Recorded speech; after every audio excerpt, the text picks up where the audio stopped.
哎，大家伙儿早喽！3月5号星期四，今天是个好日子，和轻工联名推出的黑影 TV 2026年春季的联名服装上架了。我们先来看看刚刚拍的一个短片。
来，小伙伴们，清晨的热咖啡。今天和大家分享一下衣服，一方面是推广一下我的联名款。对了，这件是定制的，而且这其实是女款，是前两天东京的活动给家属定制了，就这一件，我也没有，所以我们只有刚才看到的绿颜色的导航大师的竞速背心儿，凌波微步 Pro 的短裤，黑色，还有一个白色的这个帽子。这帽子的 logo 在后面，之后还有一件坎肩儿，但是这个坎肩儿呢，目前应该只有紫色，红色的版本现在还没有货。红色的版本，轻工的同事跟我讲要3月25号，但是紫色的版本呢，我又没有，所以大家只能看我穿着红色的版本拍。红色、紫色应该都挺好看的。我跑步11年了，跑得特别早，所以衣服呢，我也穿过挺多的。从最早那时候没有这么多国内的品牌，就是 Nike，阿迪、ASICS。我记得我最早的一件跑步的衣服是在朝阳大悦城，那时候都没听说过速干衣服，别人跟我说有速干服，那时候刚刚入冬，买了一件 Nike 的黑的长袖。然后再后来开始跑比赛以后，一开始我是不穿，就北方话叫跨栏背心，就是那种2根带的，不穿这种背心的。都是穿有袖的。我第一个比赛服是2016年东京马拉松来东京，在 ASICS 买的一件黄的。那时候的衣服，搁现在看真的就一言难尽啊，就跟现在那种篮球服似的，就材料也不舒服，然后也没有现在这么好看。对，后来就是 Nike， 因为那时候确实没有什么选择。我的第一件 Nike 的竞速大概是2018年还是17年，17年可能是，就是刚出那个第一代那个有洞的那叫什么Aero Swift 的，对不对？那件衣服我觉得开始有点感觉了，就觉得跑步的衣服穿上去，就尤其是竞速比赛的衣服穿上去跟普通的那种背心不一样了。后来就一直穿他们的，然后再后来就有了轻工。我的第一个国内品牌的衣服就是轻工， 2021年，我第一次上电视这场北京城市副中心马拉松，第一届北京城市副中心马拉松，我跑了2小时44，那是轻功的紫色背心，第一次参加比赛，也是那件背心可能刚开始没有多久，因为那时候他们的淘宝的 logo 还有问题呢，就他们淘宝那个图是没有这个 logo 的，就是一件纯紫的背心。但是我看别人发的社交媒体的都是有 logo 的，那个时候其实不懂，那时候其实就被自媒体种草了。然后看人家穿的，我觉得好看啊，我就问客服，我说我看他们穿着有 logo， 你这穿着没 logo 啊？他说那个有，然后我就买了一件。但是那个时候那件紫的，其实搁现在看不是太好。那个那个的优点是很舒服很轻，但是缺点呢也很明显，就是不太好看。虽然颜色呀版型啊挺好看，但是它特别软，就没型。稍微的就是你稍微胖一点，就比方不是像我这种身材，在镜头里已经挺胖的了。所有在线下见过我的人都说我比画面里瘦好多。就这个地方会隆起，就是那种微胖那种感觉。那就是他们这个版型设计一直持续到导航大师之前都是这样。就你看我的去年的左吕坚湖100公里，前年的对不起，左吕坚湖100公里也是穿的那个，也是挺舒服，100公里下来也很舒服，但是就是不好看。那么后来就有了导航大师，我觉得是一个挺大的突破，所以今年找他们做联名。我觉得那个材料特别好，对，那个材料特别好，特别的，就是挺舒服的，而且特别的容易干。前2天大阪的全马特别热，所有人到水站都把自己浇得湿湿的，包括我。但是所有人到下一个水站的时候都还是湿湿的，就是我是干干的，就那个干得特别快。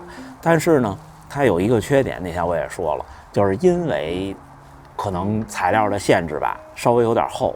那厚呢，在比赛中你是不会感觉沉的，只是湿了以后呢，它略微有点往下坠。在日常训练中，如果是下雨或者出汗特多的时候，下摆往下坠的时候，就有可能会磨胸。对，有可能会磨胸，这个是它材料的缺点。但是我觉得现在目前来看，很多东西不是太能完全兼得。这件衣服现在应该是我比赛的，就是从材质上比赛的首选。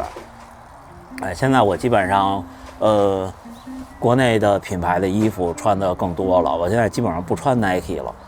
有2件阿迪，有昂跑 ，ASICS 基本上就台北马穿那件，我觉得还挺好看的，还可以。对，主要的比赛应该都是不是菲比特就是轻功。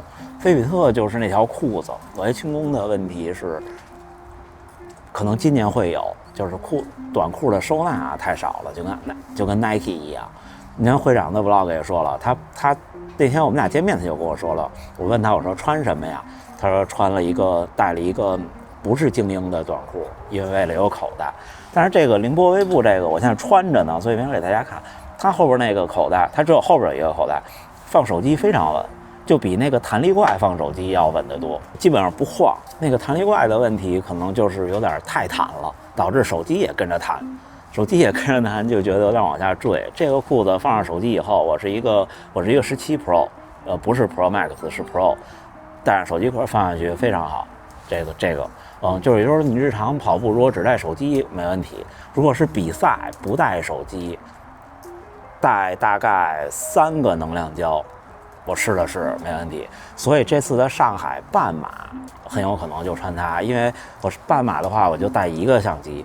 如果我拍全马带2个相机带5管胶的话，可能稍微差一点。那就是裤子加臂套放能量胶。对，我也有过一次是穿了昂跑参赛，也是没有兜，然后我突然想到，原来都是把能量胶放在臂套里，因为那时候 Nike 没兜，也没有其他的选择，那时候我那些 Oregon 都没有兜。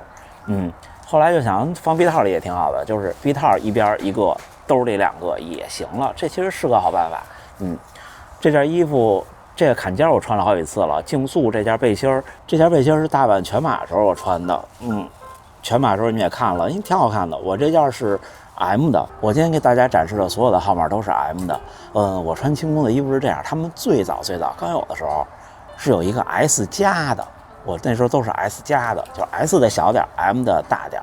然后现在呢，我这些都是 M 的。之前大家看我穿那个紫的导航大师和那个坎肩都是 S 的，短裤也一样。以前我所有的轻功，你们看到我穿的都是 S 的，只有这一套联名，还有前2天那个马年开始我穿 M 的，因为我发现就是 M 的好像更舒适一点，对我现在的体型来说。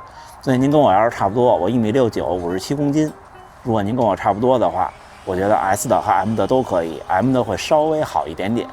如果您也是1.6米几，但是很瘦，那就 S 的。S 的问题是下摆会稍微的短一点，可能跑起来没那么飘逸。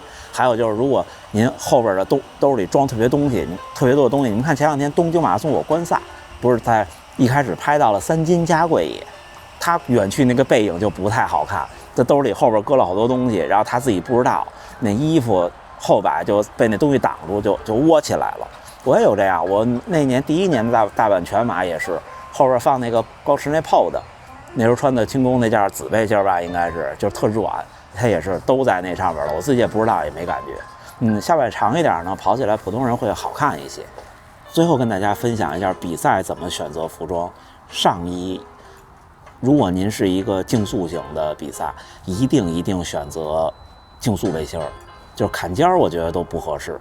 就是我之前看过一个科学的纪录片，就是为什么我们要穿这种就北方话叫跨栏背心儿，就是人其实大面积散热，就是腋下和肩胛骨这2个地方是我们排热的最重要的2个地方，所以要把这儿露出来。那这是第一，因为不差那点重量，对不对？也不差那点磨不磨的。然后短裤这个事儿，你们看这次丰沛友穿的就是不是压缩裤，对吧？其实坦率的讲，如果是我的全力以赴的比赛，我还是会穿压缩裤的，倒不是为了磨，也不是说因为半弹这种裤子能更好的发挥水平，是它出现问题的可能性会更小，因为它打湿以后也不会特别的，就是那种就是糊在腿上，或者是有那种就拉扯感，它出现问题的可能性更小，只不过就是这个原因。然后另外就是显而易见的，半弹更容易设计收纳，2个裤子边上前后都可以。而这种就凌波微步这种小短裤，就那年我老穿那种小粉裤衩那不是那个轻功，那个是菲比特，就是它没法有那么多收纳。这种做这么短，两边就不可能有兜。但是我觉得对于运动表现来说差不多，就看您喜不喜欢，好不好看。普通人差不多瘦的，真正跑起来想好看的话，这种普通短裤会更好看一点。压缩短裤呢要特别瘦会更好看一点。那好吧，这期就是跟大家分享一下衣服，更多的目的就是不客气的说，广而告之一下。大家如果想买，下面的链接橱窗里都有，大家从我这儿买。如果您直接打开某宝去搜到的，我是那么买的，我是零收益，就没有从我这儿过，虽然是我的联名款。另外呢，就是某个写笔记的那个地方也有。那最后还是祝大家呢努力生活，健康平安，咱们下回再见。